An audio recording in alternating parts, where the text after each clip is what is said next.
회장이 왜 용접 현장에 직접 나갔을까? 서울 강남 재개발 아파트.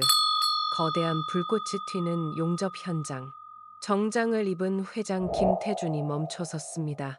그의 시선이 한 여성 용접공에게 고정되었죠. 그 순간 그녀가 고개를 들었고 목에 걸린 펜던트가 반짝였습니다. 설마 그 아이?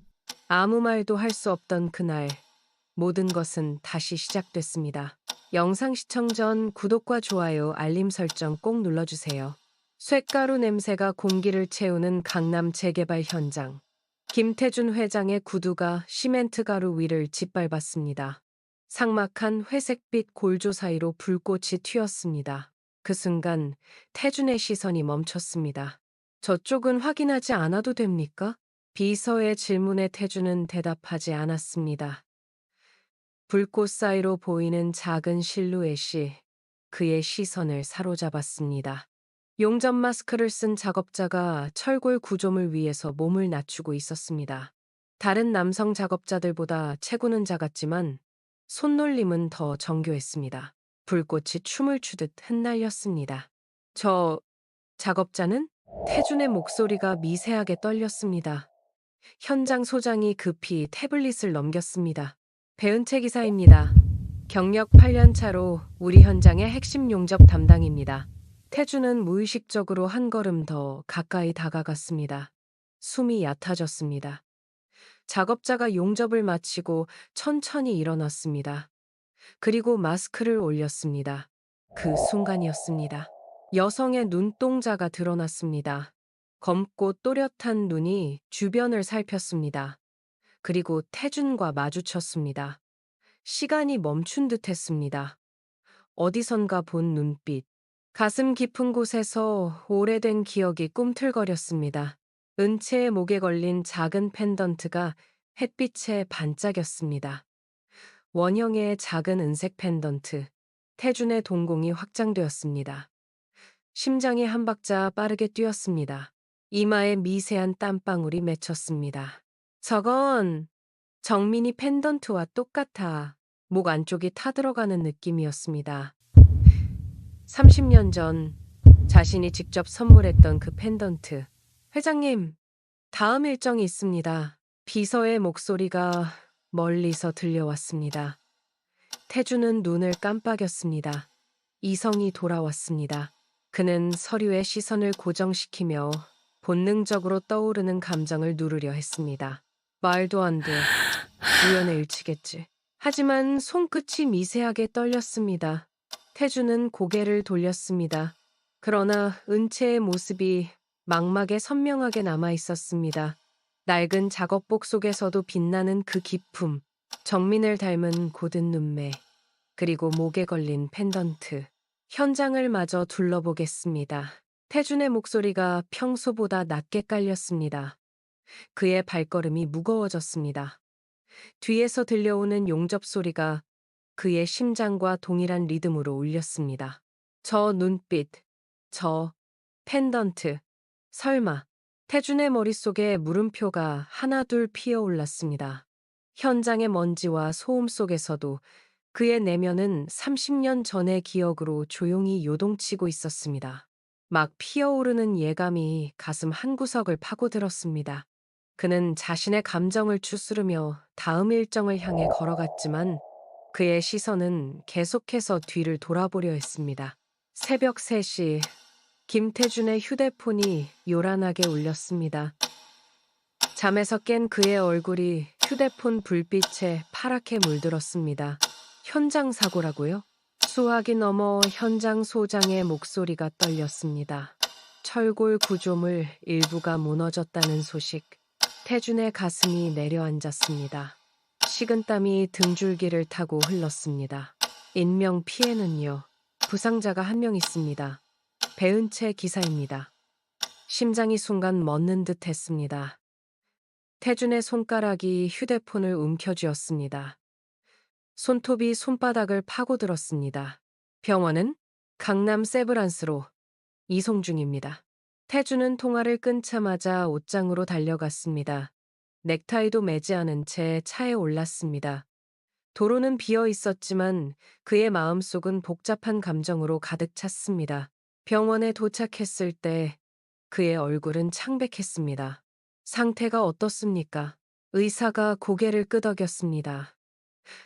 다행히 생명에는 지장 없습니다. 철골이 무너질 때 동료를 밀쳐내다가 다친 것 같습니다. 가슴속 무거운 돌덩이가 조금 가벼워졌습니다. 태주는 병실 유리창 너머로 은채를 바라보았습니다. 산소 마스크를 쓴 채 누워있는 그녀. 그리고 그 목에는 여전히 그 펜던트가 걸려 있었습니다. 태준의 시선이 펜던트에 고정되었습니다. 심장이 거세게 뛰었습니다. 귓가에 피가 몰리는 소리가 들렸습니다. 직원 정보를 모두 확인해 주세요. 특히 배은채 기사의 신상을 자세히. 비서에게 내린 지시였습니다. 태준의 목소리는 평소보다 낮고 무거웠습니다. 그는 병실을 한 번 더 바라본 후 돌아섰습니다. 돌아서는 순간 가슴이 먹먹해졌습니다. 다음 날 아침, 태준의 책상 위에 놓인 파일 한 장. 그는 오랫동안 그 파일을 열지 못했습니다. 손가락이 덜덜 떨렸습니다.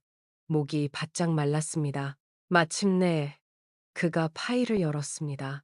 배은채 30세, 어머니, 배정민, 사망. 세상이 멈춘 듯 했습니다. 배정민. 그 이름이 태준의 뇌리를 강타했습니다. 30년 전 그가 사랑했던 여인. 가문의 반대로 헤어질 수밖에 없었던 첫사랑. 그리고 그녀의 마지막 말. 내가 떠나야 할 이유가 있어요. 정민이 남긴 마지막 편지가 떠올랐습니다. 그녀가 갑자기 연락을 끊은 이유. 태준의 눈에서 뜨거운 것이 흘러내렸습니다. 파일에는 더 많은 정보가 있었습니다. 은채의 출생일. 태준과 정민이 헤어진 지 정확히 9개월 후. 그리고 은채의 출생 증명서에는 아버지란이 비어 있었습니다. 태준의 손이 파일을 꽉 움켜쥐었습니다. 종이가 구겨지는 소리가 사무실을 채웠습니다. 어깨가 떨렸습니다. 30년 동안 그는 알지 못했습니다. 정민이 자신의 아이를 품고 떠났다는 사실을. 왜 말하지 않았어? 목소리가 갈라졌습니다. 가슴속에서 죄책감이 파도처럼 밀려왔습니다. 그는 얼마나 많은 것을 놓쳤습니까? 은채의 첫걸음, 첫말, 학교, 입학, 졸업, 그리고 정민의 마지막 순간까지도. 태주는 사진을 꺼냈습니다. 어린 시절 은채와 정민의 사진. 가슴이 찢어질 듯 아팠습니다. 은채의 눈빛은 정민을 닮았고 미소는 어딘가 자신을 닮아 있었습니다. 그는 사진을 가슴에 안았습니다. 미안하다. 정말 미안하다. 죄책감과 후회가 온몸을 휘감았습니다. 동시에 딸을 찾았다는 기쁨이 그 사이를 비집고 올라왔습니다. 하지만 기쁨보다 무거운 책임감이 가슴을 짓눌렀습니다. 어떻게 30년의 공백을 메울 수 있을까요? 은채에게 어떻게 다가가야 할까요? 병원으로 향하는 차 안에서 태준의 눈은 붉게 충혈되어 있었습니다. 그의 가슴 속에는 경랑이 일었습니다. 너무 늦게 알게 된 진실. 하지만 지금이라도 알게 된 것에 감사했습니다. 이제 그는 알았습니다. 자신의 딸이 30년 동안 그가 놓쳤던 보물이 바로 눈앞에 있다는 사실을. 이게 어떻게 된 일입니까? 태준의 목소리가 회의실을 꽉 채웠습니다. 테이블 위에는 현장 점검 보고서가 펼쳐져 있었습니다. 신입 용접공 이도현 파트에서 발견된 부실 시공 자료였습니다. 임원들의 얼굴에 긴장감이 서렸습니다. 도현 씨는 은채 기사의 멘티입니다. 책임은. 현장 소장의 말이 끝나기도 전에 회의실 문이 열렸습니다. 부상에서 회복 중이던 배은채가 들어섰습니다. 아직 왼팔에는 붕대가 감겨 있었지만 그녀의 눈빛은 단단했습니다. 회의실의 모든 시선이 그녀에게 쏠렸습니다. 제 멘티의 일이니 제가 책임지겠습니다. 은채의 목소리는 떨림 없이 또렷했습니다. 그녀의 눈이 태준과 마주쳤습니다. 그 순간 태준의 가슴이 조여들었습니다. 딸의 모습, 정민의 모습과 겹쳐 보였습니다. 똑같은 고든 눈빛, 똑같은 책임감. 이번 건은 내가 처리하겠다. 태준의 말에 모두가 놀란 눈으로 쳐다보았습니다. 그는 천천히 일어났습니다. 본사의 설계 변경 전달 과정에 오류가 있었다. 최종 책임은 회장인 내게 있다. 임원들 사이에서 술렁임이 일었습니다. 회장이 직접 현장 시공 책임을 지는 일은 전례가 없었습니다. 은채의 눈이 커졌습니다. 당혹감과 의문이 그녀의 얼굴을 스쳤습니다. 그리고 배은채 기사를 회장 직속 기술 자문으로 발탁한다. 회의실이 얼어붙었습니다. 참석자 모두의 입에서 작은 탄식이 새어나왔습니다. 은채는 제자리에 못 박힌 듯 서 있었습니다. 그녀의 가슴이 빠르게 오르내렸습니다. 회장님, 그건 결정됐다. 오늘부터 시행한다. 회의가 끝난 후 은채는 태준의 사무실로 불려갔습니다. 그녀의 손끝이 미세하게 떨렸습니다. 문을 열자 태준이 창가에 서 있었습니다. 석양이 그의 실루엣을 붉게 물들였습니다. 왜 저를 도우시는 겁니까? 은채의 목소리는 냉정했지만 그 안에는 혼란이 깃들어 있었습니다. 태준은 천천히 돌아섰습니다. 그의 눈에는 은채가 이해할 수 없는 감정이 담겨 있었습니다. 깊고 슬프고 따뜻한 무언가. 당신의 실력을 높이 샀을 뿐이요. 그의 목소리가 미세하게 떨렸습니다. 그는 은채의 펜던트를 바라보았습니다. 그리고 말을 이었습니다. 그 펜던트, 특별해 보이는군요. 은채의 손이 무의식적으로 펜던트를 감쌌습니다. 그녀의 눈빛이 흔들렸습니다. 어머니의 유품입니다. 태준의 가슴이 찢어질 듯 아팠습니다. 그는 창문 쪽으로 다시 돌아섰습니다. 자신의 표정을 감추기 위해서였습니다. 내일부터 본사에서 근무하게 될 겁니다. 준비해 주십시오. 은채는 고개를 끄덕였습니다. 하지만 그녀의 눈에는 여전히 의문이 가득했습니다. 사무실을 나서는 그녀의 등 뒤로 태준의 시선이 꽂혔습니다. 말하지 못한 진실이 그의 목을 조여왔습니다. 다음 날부터 은채는 본사에서 근무했습니다. 직원들의 시선은 따갑고 의심에 찬 것이었습니다. 귓가에 맴도는 수군거림, 특혜다, 뭔가 있다는 말들. 하지만 은채는 흔들리지 않았습니다. 그녀는 자신의 실력으로 말하기로 했습니다. 태주는 멀리서 그녀를 지켜보았습니다. 따뜻한 부성애가 그의 가슴을 채웠지만 동시에 말하지 못하는 진실이 그를 괴롭혔습니다. 그는 은채가 본사에서 인정받는 모습을 보며 조용히 미소 지었습니다.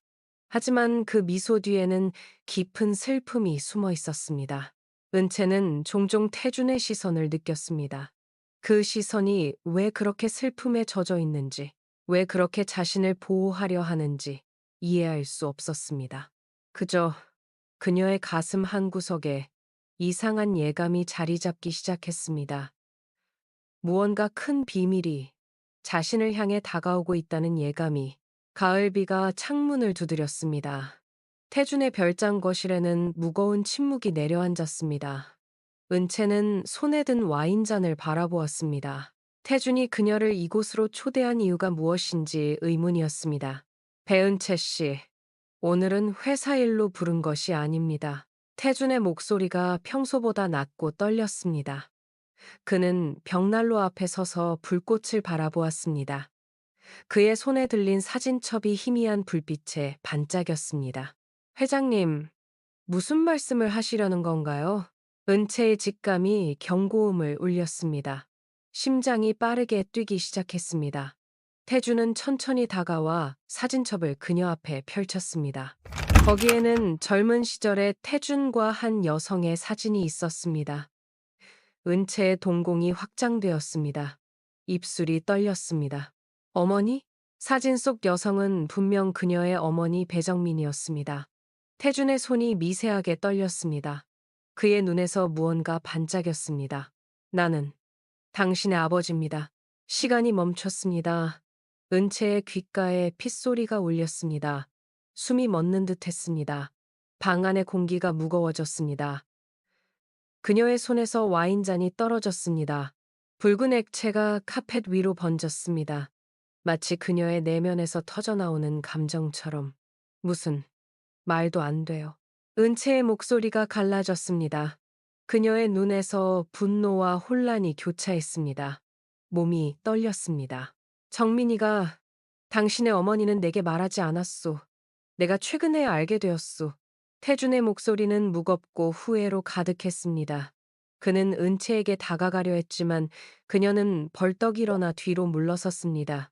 그녀의 눈에 눈물이 고였습니다.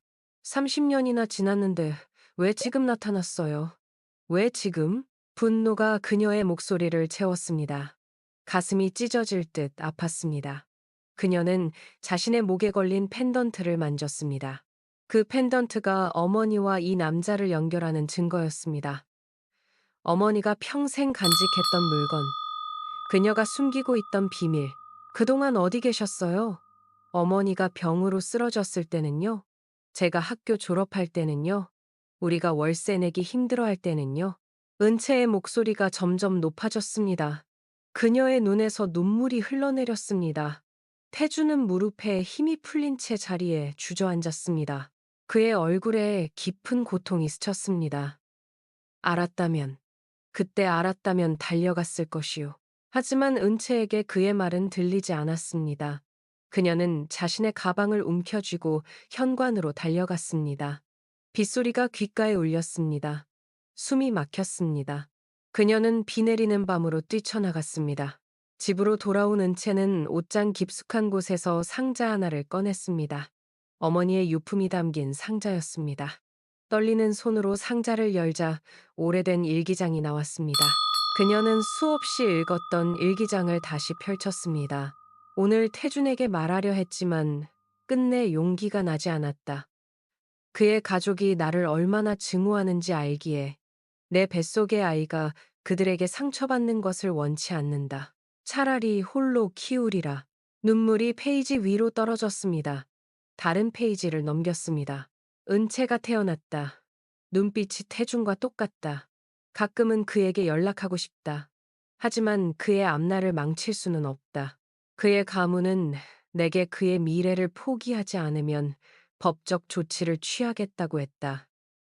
은채를 위해서라도 이 비밀을 지켜야 한다. 은채의 손이 떨렸습니다. 그녀의 가슴 속에 분노와 이해가 뒤섞였습니다. 어머니가 남긴 마지막 일기도 있었습니다. 내 병이 깊어진다. 은채에게 진실을 말해야 할까?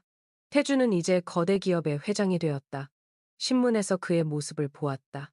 은채가 그를 찾아가면 어떤 일이 벌어질지 두렵다. 하지만 은채는 언젠가 알 권리가 있다. 이 펜던트가 그녀를 그에게 이끌어줄까? 은채는 일기장을 가슴에 안았습니다. 그녀의 눈에서 뜨거운 눈물이 흘러내렸습니다. 가슴 속에 공허함이 자리 잡았습니다. 어머니의 선택을 이해하는 마음과 30년간 자신을 찾지 않은 아버지에 대한 분노가 교차했습니다. 그녀는 자신의 펜던트를 바라보았습니다. 이제는 그 의미를 알았습니다. 그것은 단순한 장신구가 아니라 어머니가 남긴 연결의 끈이었습니다. 방 안에 깊은 침묵이 내려앉았습니다. 은채는 혼란스러운 감정의 소용돌이 속에서 잠들지 못했습니다. 그녀의 가슴 속에는 깊은 공허함과 함께 작은 이해의 씨앗이 자라고 있었습니다. 진실을 알게 된 후 은채는 회사에 나오지 않았습니다. 일주일이 지났습니다. 태주는 그녀에게 연락하지 않았습니다. 그녀에게 시간이 필요하다는 것을 알았기 때문입니다. 하지만 그의 가슴은 무거웠습니다. 사무실 창밖을 바라보는 그의 눈에는 깊은 슬픔이 깃들어 있었습니다. 그날 오후 갑작스러운 전화가 왔습니다. 회장님, 큰일입니다. 현장에서 또 사고가 났습니다. 태준의 심장이 내려앉았습니다. 그는 즉시 차를 몰아 현장으로 달려갔습니다. 도착했을 때 현장은 아비규환이었습니다. 무너진 철근 구조물, 먼지 속에서 들려오는 비명소리, 구급차, 사이렌. 배은채 기사가 동료를 밀어내고 본인이 다쳤습니다. 상태가 심각합니다. 현장 소장의 말에 태준의 얼굴에서 피가 빠져나갔습니다. 그의 발이 휘청거렸습니다. 구급차로 실려가는 들것 위에 은채가 누워 있었습니다. 그녀의 얼굴은 창백했고 온몸이 피로 젖어 있었습니다. 은채야. 태준의 목소리가 떨렸습니다. 그는 구급차에 올라탔습니다. 은채의 손을 잡았습니다. 그녀의 손은 차갑고 축축했습니다. 그녀의 목에 걸린 펜던트는 피로 얼룩져 있었습니다. 살아야 해. 제발. 병원에 도착했을 때 은채는 즉시 수술실로 실려갔습니다. 태주는 수술실 앞 의자에 주저앉았습니다. 그의 셔츠는 은채의 피로 물들어 있었습니다. 손이 떨렸습니다. 눈에서는 눈물이 흘러내렸습니다. 정민아, 도와줘. 우리 딸을 지켜줘. 그는 처음으로 정민에게 기도했습니다. 가슴이 찢어질 듯 아팠습니다. 후회가 물밀듯이 밀려왔습니다. 왜 더 일찍 알지 못했을까? 왜 그녀를 찾지 못했을까? 이제 막 찾은 딸을 잃게 될지도 모른다는 공포가 그를 사로잡았습니다. 수술은 6시간 동안 계속되었습니다. 태주는 자리를 뜨지 않았습니다. 마침내 의사가 나왔습니다. 수술은 성공적이었습니다. 하지만 앞으로 회복 과정이 중요합니다. 태준의 어깨에서 무거운 짐이 내려오는 듯 했습니다. 그는 깊은 숨을 내쉬었습니다. 감사합니다. 정말 감사합니다. 은채는 중환자실로 옮겨졌습니다. 태주는 그녀의 병실 유리창 너머로 그녀를 지켜보았습니다. 그의 눈에는 깊은 사랑과 걱정이 담겨 있었습니다. 그는 유리창에 이마를 기대었습니다. 미안하다. 정말 미안하다. 다음 날 밤, 은채는 의식을 되찾았습니다. 그녀가 눈을 떴을 때 태주는 그녀의 침대 옆에 앉아 있었습니다. 그의 눈은 충혈되어 있었고 수염은 자라 있었습니다. 그는 밤새 자리를 지킨 듯 했습니다. 물. 은채의 목소리는 갈라졌습니다. 태주는 즉시 물을 가져다 주었습니다. 그녀의 목에는 여전히 그 펜던트가 걸려 있었습니다. 태주는 그것을 바라보았습니다. 내가 정민이에게 준 선물이요. 그녀가 평생 간직했군요. 은채는 아무 말도 하지 않았습니다. 그저 천장을 바라보았습니다. 하지만 그녀의 눈에는 눈물이 고여 있었습니다. 알았다면, 당신이 내 딸이라는 걸 알았다면 모든 것을 버리고 찾아갔을 것이오. 태준의 목소리가 떨렸습니다. 그는 주머니에서 오래된 편지 한 장을 꺼냈습니다. 정민이가 떠나기 전에 남긴 마지막 편지요. 내가 떠나야 할 이유가 있어요. 그 이유가 당신이었군요. 은채의 눈에서 눈물이 흘러내렸습니다. 태주는 조심스럽게 그녀의 손을 잡았습니다. 이번에는 그녀가 손을 빼지 않았습니다. 내 가문은 정민이를 위협했소. 내가 그녀와 결혼한다면 회사에서 쫓아내고 법적 조치를 취하겠다고. 그녀는 나를 위해, 그리고 당신을 지키기 위해 모든 것을 혼자 감당했소. 은채의 가슴이 조여들었습니다. 어머니의 일기에 쓰여 있던 내용과 일치했습니다. 그녀는 천천히 고개를 돌려 태준을 바라보았습니다. 그의 눈에는 깊은 후회와 슬픔이 담겨 있었습니다. 어머니는 돌아가시기 전에 많이 아프셨어요. 은채의 목소리가 떨렸습니다. 태준의 눈에서 눈물이 흘러내렸습니다. 알았다면 그녀 곁을 지켰을 거요. 당신 곁도. 하지만 이제라도 늦지 않았다면. 다음 날 은채는 일반 병실로 옮겨졌습니다. 태주는 계속해서 그녀의 곁을 지켰습니다. 그는 자신의 과거 이야기를 들려주었습니다. 정민과의 첫 만남, 그들의 사랑, 그리고 이별. 은채는 조용히 들었습니다. 어머니의 일기에서 읽었던 이야기들이 태준의 입을 통해 다시 흘러나왔습니다. 어머니는 항상 나에게 당신 이야기를 해주셨어요. 네 아버지는 멋진 사람이라고. 은채의 말에 태준의 눈이 커졌습니다. 그의 가슴이 뜨거워졌습니다. 정민이가 그렇게 말했소? 네. 하지만 왜 만날 수 없는지는 말씀하지 않으셨어요. 둘 사이에 침묵이 흘렀습니다. 그 침묵 속에는 30년의 시간이 담겨 있었습니다. 잃어버린 시간. 하지만 이제는 함께할 수 있는 시간. 일주일 후, 은채는 퇴원했습니다. 태주는 그녀를 자신의 집으로 초대했습니다. 그녀는 잠시 망설이다가 고개를 끄덕였습니다. 태준의 집 거실에는 오래된 사진첩들이 놓여 있었습니다. 젊은 시절의 태준과 정민, 그들의 행복했던 순간들. 어머니가 저에게 주신 것은 이것뿐이었어요. 은채는 자신의 펜던트를 만졌습니다. 태준은 고개를 끄덕였습니다. 내가 그녀의 생일에 선물한 것이요. 언제나 너를 생각한다는 의미로. 그의 목소리가 떨렸습니다. 은채의 눈에 눈물이 고였습니다. 그녀는 천천히 입을 열었습니다. 아, 아버지.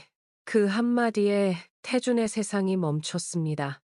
그의 눈에서 뜨거운 눈물이 흘러내렸습니다. 30년 동안 기다려온 그 한마디. 그는 은채에게 다가가 조심스럽게 그녀를 안았습니다. 그녀도 그의 품에 안겼습니다. 미안하다, 내 딸아. 두 사람의 눈물이 섞였습니다.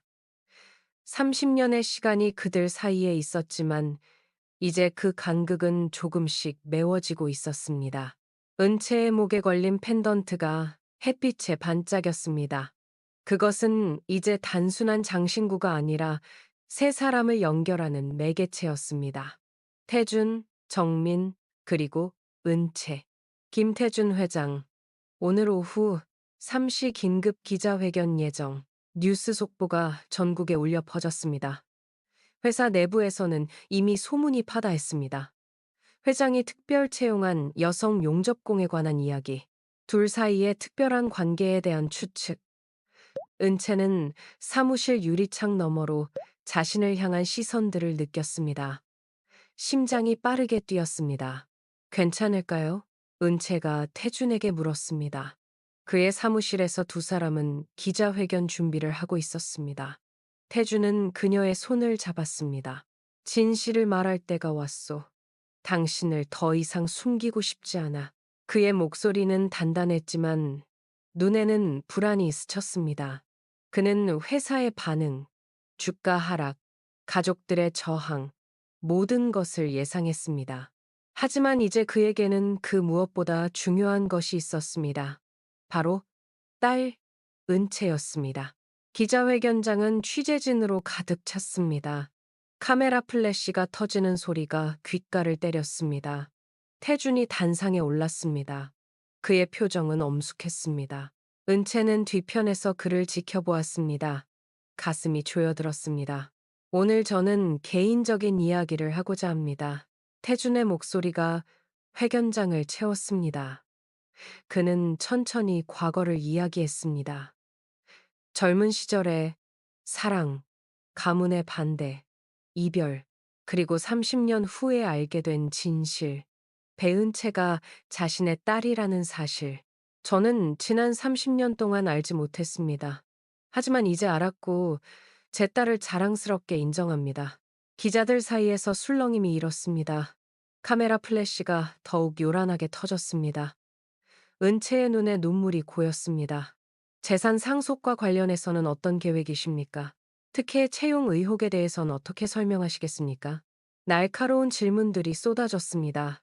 태주는 침착하게 대답했습니다. 배은채는 자신의 실력으로 인정받을 것입니다. 우리는 각자의 위치에서 책임을 다할 것입니다. 기자회견이 끝나고 태준과 은채는 나란히 회견장을 빠져나왔습니다. 그들의 사진이 다음날 모든 신문의 일면을 장식했습니다. 온라인에서는 다양한 반응이 쏟아졌습니다. 응원과 비판이 뒤섞였습니다. 부정 채용이다. 유전자 검사 증거는 30년 만에 찾은 부녀, 감동적이다. 은채는 댓글을 보며 한숨을 내쉬었습니다. 태주는 그녀의 어깨를 토닥였습니다. 시간이 필요할 뿐이요. 우리는 행동으로 증명할 것이요. 그 말대로 그들은 각자의 자리에서 묵묵히 일했습니다. 은채는 현장 기술 자문으로서 더욱 열심히 일했습니다. 그녀의 제안으로 현장 안전 시스템이 개선되었고 작업자 사고율이 크게 줄었습니다. 태주는 그녀의 능력을 공개적으로 인정했고 그녀의 성과를 객관적인 데이터로 보여주었습니다. 시간이 흘렀습니다. 6개월, 1년. 사람들의 의심은 조금씩 줄어들었습니다. 태준의 가족들도 천천히 은채를 받아들이기 시작했습니다. 특히 태준의 어머니는 처음에는 강하게 반대했지만 은채의 진심과 노력을 보며 마음을 열었습니다. 내 어머니를 많이 미워했었다. 하지만 이제 알겠구나. 그녀가 얼마나 강인한 사람이었는지. 태준의 어머니가 은채에게 말했습니다. 은채의 눈에 눈물이 고였습니다. 그녀는 어머니의 펜던트를 만졌습니다. 2년 후 태준은 은채를 회사의 안전관리 이사로 발탁했습니다. 그것은 그녀의 능력을 인정받은 결과였습니다. 그녀의 이름 앞에는 더 이상 회장의 딸이라는 수식어가 붙지 않았습니다. 그저 실력 있는 안전 전문가였습니다. 태준과 은채는 매주 일요일에 함께 시간을 보냈습니다. 그들은 정민의 묘소를 함께 찾았고 서로의 이야기를 나누었습니다. 30년의 간극은 쉽게 메워지지 않았지만 그들은 함께 걸어가고 있었습니다. 어머니가 보고 계시다면 기뻐하실 거예요. 은채가 말했습니다. 태주는 고개를 끄덕였습니다. 그의 눈에는 따뜻한 빛이 담겨 있었습니다. 그래, 정민이는 항상 우리 곁에 있어. 이 펜던트처럼. 은채의 목에 걸린 펜던트가 햇빛에 반짝였습니다. 그것은 이제 과거의 상처가 아니라 새로운 시작의 상징이 되었습니다. 부녀는 나란히 걸었습니다. 앞으로의 길이 순탄치만은 않겠지만 그들은 이제 함께였습니다.